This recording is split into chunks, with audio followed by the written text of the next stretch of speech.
relations sociales. Les relations sociales pèsent parfois lourd dans l'entreprise. L'activité de la DRH peut être largement subordonnée à ce terrain, comme s'ils ne cohabitaient dans l'entreprise que les représentants de l'actionnaire et ceux des salariés. C'est oublier un peu vite l'acteur premier de l'entreprise, les collaborateurs dans leur ensemble, son corps social. Ce sont d'abord leurs perceptions qu'il s'agit de prendre en compte, leurs attentes auxquelles il faut répondre, leur réalité qu'il faut faire évoluer, leur adhésion qu'il faut gagner. Or, les positions prises par les partenaires sociaux ne reflètent pas toujours ce que ressent le corps social de l'entreprise. Et ce n'est pas parce que les représentants du personnel auront été convaincus que la perception de l'ensemble des collaborateurs évoluera en parallèle.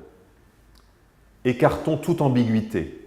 Les organisations syndicales et les IRP doivent jouer leur rôle, tout leur rôle, mais rien que leur rôle. Elles ne peuvent se substituer au corps social, de même que les relations sociales ne peuvent tenir lieu à elles seules de politique RH. Ainsi, dans les années 90, McDonald's France a engagé une politique de négociation tous azimuts avec ses syndicats et conclu de nombreux accords. Mais cette approche n'a pas réduit les conflits qui secouaient régulièrement certains de ses restaurants. C'est ensuite, en parallèle de sa politique de négociation, que l'entreprise s'est investie dans des projets de fond portant sur le quotidien de ses collaborateurs, notamment en travaillant la qualité des pratiques de management. Et c'est à partir de là que le vécu des collaborateurs a commencé à évoluer et les conflits à diminuer. Cet exemple illustre ce que peut être la démarche de transformation d'une entreprise dans laquelle les relations sociales auraient pris le pas sur la vraie vie, comme certaines que nous accompagnons dans le repositionnement de leurs fonctions RH. Le point de départ consiste à s'alimenter des réalités sociales, en veillant à investir pleinement la relation entre l'entreprise et le salarié.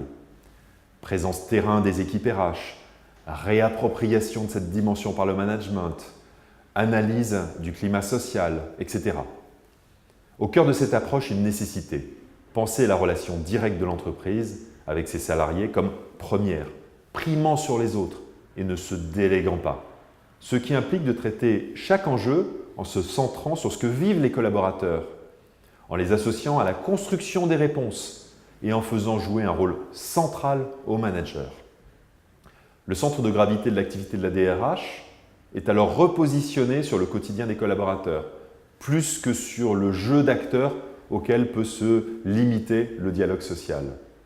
Ce qui ne signifie pas pour autant qu'il ne faille plus occuper le terrain des relations sociales, bien au contraire. En mettant en œuvre une approche de ce type, la réalité vécue par les collaborateurs change.